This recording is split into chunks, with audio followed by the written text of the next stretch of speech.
goite jaani ya Rabbi menulali arti goite jaani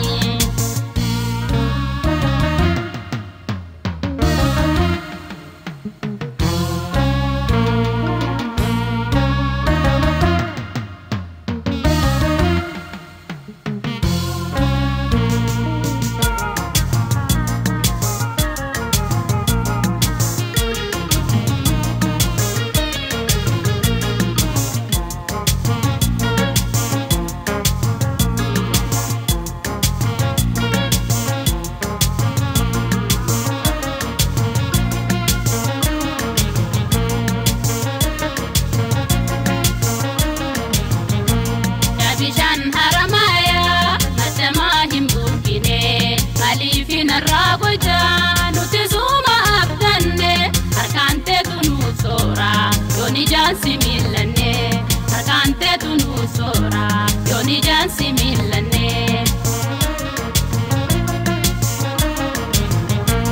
Yabishan haramaya, matama himburkine, malifina ragoja, nutizuma abdane, arkante tunu sora, yoni jansi milane, arkante tunu sora, yoni jansi milane.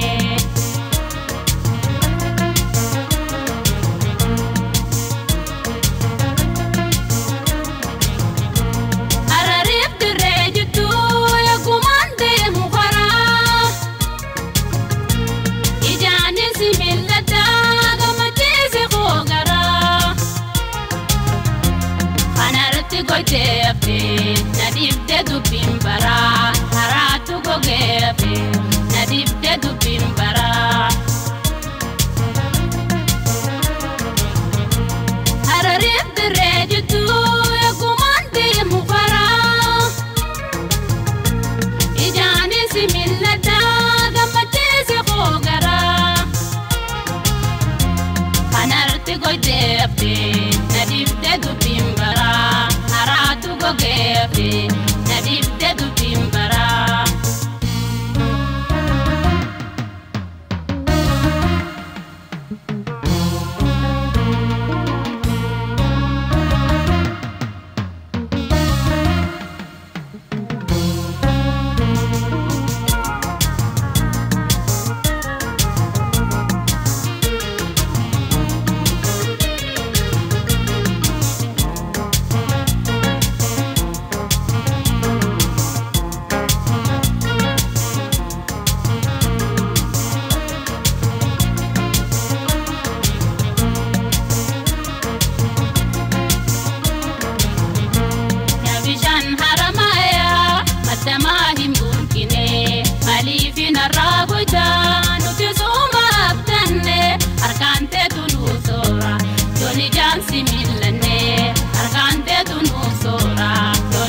Similane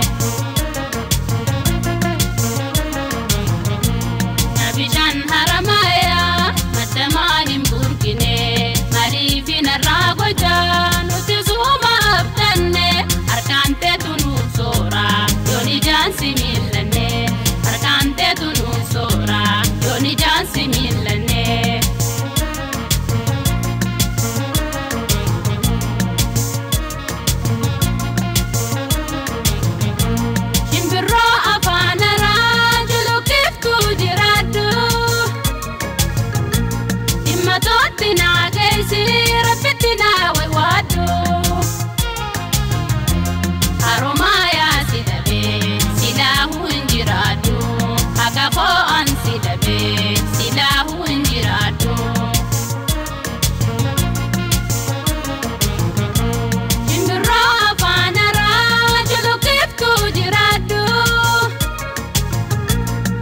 Totina